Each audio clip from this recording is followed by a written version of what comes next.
Oke, halo guys, welcome back to Korea Ramit bersama orang Korea yang medok. Oke, Popol, aku memutuskan untuk coba bikin satu playlist baru. Jadi, karena aku juga YouTuber tapi suka nonton YouTube, aku suka mencari tahu.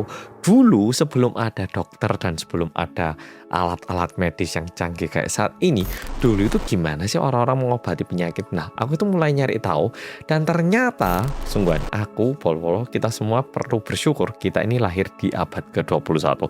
Karena zaman dulu, wah, yang namanya pengobatan, yang namanya medis, nggak karu-karuan. Jadi semoga playlist ini bisa terus berlanjut, tapi langsung kita mulai. Video pertama, sejarah medis. Langsung kita mulai. Oh, by the way, video ini tak buat dengan referensi dari YouTuber-YouTuber lain yang juga membahas masalah medis. Jadi tentunya ini merupakan informasi-informasi yang bisa Pol-Pol cari di internet. Oke, langsung kita mulai. Nah, di video kali ini aku mau membahas satu cara medis yang menurutku lumayan mengagetkan, apalagi buat Pol-Pol yang punya anak di rumah, khususnya yang punya bayi lebih tepatnya. Nah, Pol-Pol coba bayangkan di zaman dulu ada satu obat sirup yang katanya kalau bayi itu dikasih obat sirup ini, anak kecil itu bisa anteng dan bisa tidur seharian. Tapi obat itu sekarang nggak pernah dipakai di abad ke-21. Lah emangnya itu obat apa? Pol-Pol bakal kaget, obat kayak apa yang dikasih ke anak bayi di abad ke-19. Cerita yang mau aku ceritakan ini terjadi di abad ke-19, lebih tepatnya di tahun 1849. Nah, di zaman itu ada seorang nenek yang bernama Bu Winslow. Bu Winslow ini sedih banget karena cucunya itu rewel banget dan juga sakit-sakitan, apalagi waktu giginya itu lagi tumbuh. Kalau zaman sekarang kan kita bilangnya bayi lagi diding ataupun bayi lagi ada gigi tumbuh. Nah, terus kita cuman sebatas memahami atau kita kasih tidur lah atau kasih minuman lah, pokoknya ngasih hal-hal lain yang membantu. Tapi hingga saat ini kita nggak ada solusi untuk membuat anak-anak yang rewel nangis kesakitan waktu gigi tumbuh ya toh. Tapi di abad ke-19 ini beda. Nenek Ibu Winslow ini pengen cucunya itu bisa tidur tenang dan juga tidak membuat keramaian di rumahnya, karena jujur itu sangat melelahkan ya toh. Nah, sehingga Bu Winslow ini mulai mikir, yopo yo caranya cek cucuku ini bisa tenang dan juga tidur.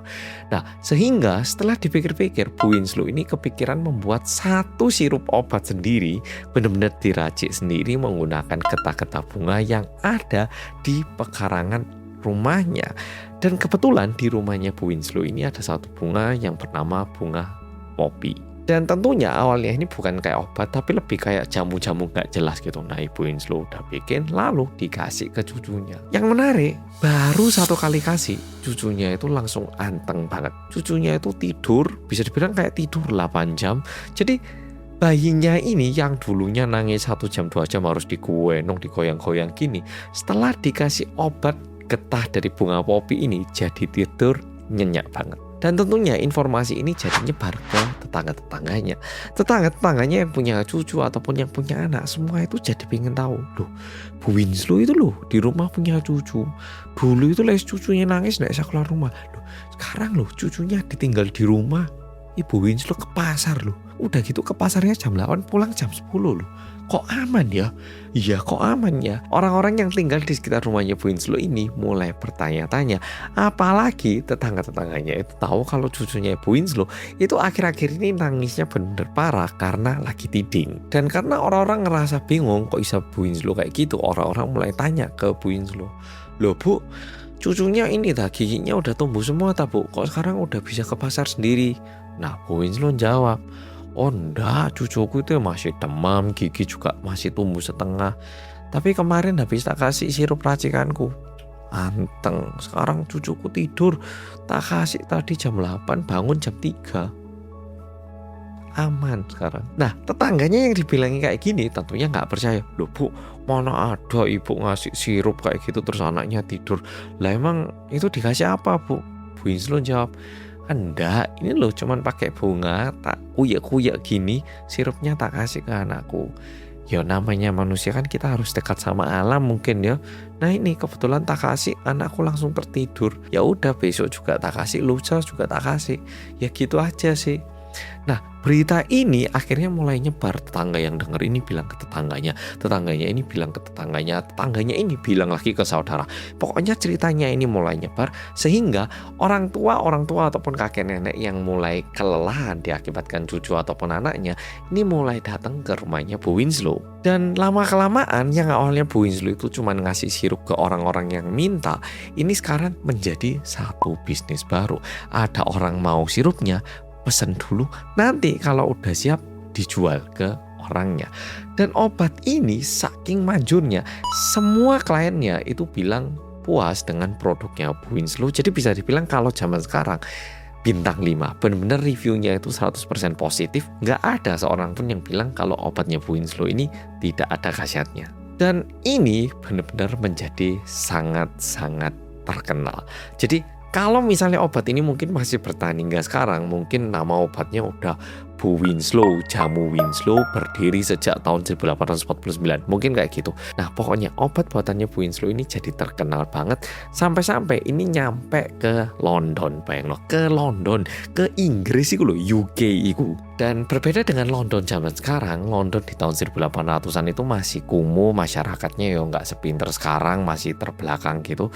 Dan warga-warganya pun sebenarnya masih kesusahan, gak tahu gimana caranya harus menangani bayi ataupun anak-anak yang nangis.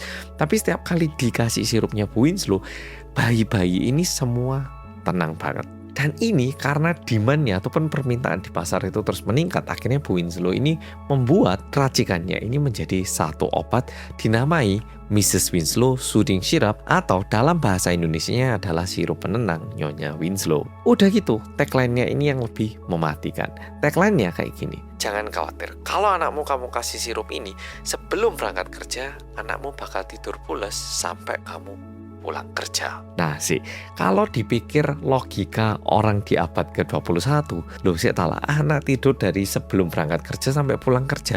Lah berarti kan anaknya tidur terus ya toh, berangkat kerja tidur, orang tua pulang tidur lagi. Jadi sebenarnya bisa dibilang ini tidak sehat ya toh. Cuman di zaman itu kebanyakan orang-orang kerjanya di pabrik, sehingga mereka pun kerjanya shift-shiftan, harus berangkat jam 8 dan pulangnya mungkin jam 8 juga.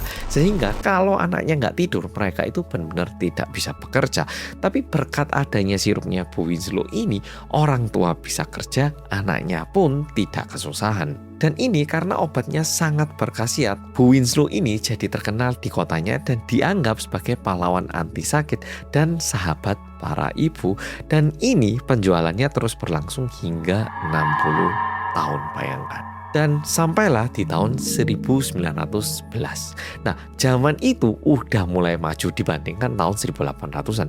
Pemerintah udah mulai melek dan juga mulai mencari tahu gimana sih caranya membuat warga itu lebih sehat dan sejahtera. Jadi bukan sebatas pemerintah yang minta pajak, tapi mulai mengayomi rakyat-rakyatnya. Dan salah satu hal yang dilakukan oleh pemerintah London di zaman itu adalah melakukan inspeksi obat-obat yang dijual sama orang-orang. Dan salah satunya adalah sirup yang dijual sama Bu Winslow. Nah, dan di sini barulah pemerintah dan juga warga-warga jadi tahu kenapa anak yang dikasih obat penenangnya Bu Winslow ini bisa tidur senyenyak itu dan selama itu.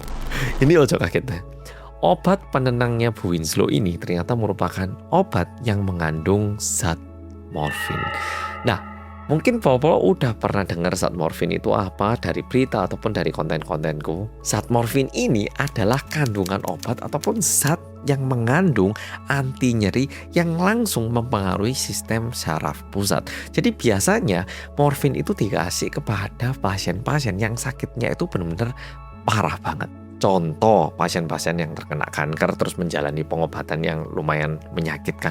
Nah, pasien-pasien gitu yang biasanya dikasih morfin. Tapi obat-obat kayak gini di tahun 1800-an itu dikasih ke bayi yang gak sakit apapun. Dan entah disengaja atau gimana, kebetulan bunga yang tumbuh di rumahnya Bu Winslow ini merupakan bunga popi yang kelopaknya itu waktu rontok di situ itu ada benjolan. Dan benjolannya ini menghasilkan semacam getah yang bernama opium. Nah, opium pasti Pol-Pol juga pernah denger ya loh. Nah, di dalamnya opium ini terdapat kandungan morfin sebesar 10%. Jadi kalau misalnya ada 100 mg getah, 10 mg-nya itu adalah morfin, bayangkan. Kalau 150 mg berarti 15 mg-nya adalah morfin. Dan tentunya di zaman-zaman itu Bu Winslow pun bikin obatnya asal-asalan. Kadang bunganya agak banyak, getahnya ya agak banyak. Kadang getahnya agak kering ya apa adanya. Jadi udah kandungannya ngawur, takarannya pun itu nggak ada aturannya sama sekali. Nah, di sini untuk membantu pemahaman polos-polos seberapa parahnya jumlah obat yang diberikan sama Bu Winslow ini, biasanya pasien-pasien yang dirawat di rumah sakit di zaman-zaman sekarang yang benar-benar kayak tadi pasien-pasien yang terkena kanker itu biasanya cuma dikasih morfin sekitar 4 mg. Jadi benar-benar dikit pol. Jadi getah 40 mg itu 4 mg-nya adalah morfin ya toh. Nah, biasanya pasien-pasien yang terkena kanker itu dikasihnya 4 mg. Tapi anak-anak yang baru lahir yang mungkin badannya baru segini, organ dalamnya masih kecil-kecil, itu disuapin morfin, bayangkan. Tapi pasti ada yang mikir kayak gini, loh Mas Ansol, aku ini anak kedokteran, aku ini anak sains, aku ini anak IPA. Kalau dikasih obat-obatan kayak gitu kan pasti anak-anaknya kecanduan dan nantinya ada efek sampingnya toh. Betul, masalahnya anak-anak ini kecanduan dan terus-menerus dikasih obatnya. Dan ada beberapa anak-anak itu yang sampai kejang-kejang. Tapi di zaman-zaman itu sebenarnya lumayan banyak bayi-bayi yang meninggal diakibatkan virus, infeksi, ataupun kelaparan. Jadi bisa dibilang banyak yang meninggal, dan toh meninggal mereka pun nggak tahu meninggalnya itu dikarenakan virus, kayak dikarenakan infeksi, kayak dikarenakan kelaparan, kayak atau dikarenakan kecanduan obat-obat terlarang ini. Orang tuanya nggak tahu, dokter juga nggak tahu, tapi toh anaknya kesakitan ataupun nangis dikasih Winslow sirup ini. Setelah dikasih, anaknya tenang, sehingga orang tua ngerasa kayaknya obatnya ini manjur, dikasih lagi. Tapi untungnya setelah pemerintah London tahu kalau kandungan obat sirupnya Bu Winslow ini mengandung morfin, akhirnya semua peredaran Winslow soothing syrup ini akhirnya diberhentikan dan dilarang untuk diberikan kepada anak-anak. Oke, sebenarnya videonya sampai di sini. Tapi coba Pol-Pol bayangkan, kalau misalnya Pol-Pol lahir di tahun 1800-an, Pol-Pol nggak tahu apa yang salah, Pol-Pol juga berusaha memberikan yang terbaik kepada anak-anak. Padahal itu merupakan keputusan terburuk yang bisa kita buat. Masalahnya karena waktu itu pendidikan nggak kayak sekarang, pengetahuan medis juga nggak sedalam sekarang, orang-orang banyak yang nggak tahu. Dan bisa jadi apa yang kita lakukan sekarang 200 tahun kemudian nanti orang-orang di masa depan bakal bilang, orang-orang di tahun 2026 itu loh minum air di gelas plastik. nah mungkin contohnya kayak gitu, yang mungkin sama sekarang kita masih ngerasa itu nggak apa-apa, tapi nantinya itu kita dipandang sebagai seseorang yang nggak masuk akal. Seperti halnya kita melihat kasus Mrs. Winslow soothing syrup. Nah, di sini satu pesan yang bisa kita ambil buat Pol-Pol dan juga aku adalah buat kita-kita yang punya anak dan juga kesusahan dalam merawat dan juga ngerumati anak ini. Benar, kadang itu kita pengen nyari cara yang mudah, yang instan. Contoh zaman sekarang banyak banget orang tua yang ngasih screen time kepada anak-anaknya. Kalau aku sama Jinet sekarang ini Ruel bener-bener nggak ada screen time, jadi bener-bener mainnya sama kita. Yang ada screen time aku sama Jinet. Nah, tapi kadang itu memang ada cara instan yang terkesan mudah dan membantu.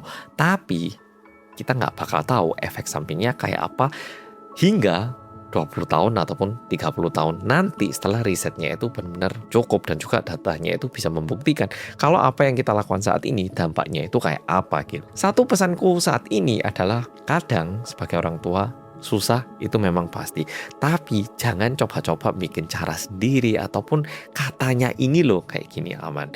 Zaman sekarang paling nggak penelitian udah banyak, hasil riset juga udah banyak. Kalau bingung paling nggak kita bisa tanya Gemini ataupun ChatGPT. Kayak gini nih aman nggak sih? Bukan berarti minta saran, tapi tanya kayak gini aman nggak sih? Dan kalau Gemini ataupun ChatGPT aja bilang itu bahaya, jangan coba-coba karena nanti kita nggak bisa memutar balik waktu yang udah kita jalani. Oke, Pol-Pol, video kali ini sampai di sini. Video berikutnya juga nggak bakal kalah menarik dibandingkan video kali ini. Jadi sampai jumpa di video berikutnya dan terima kasih dan nonton.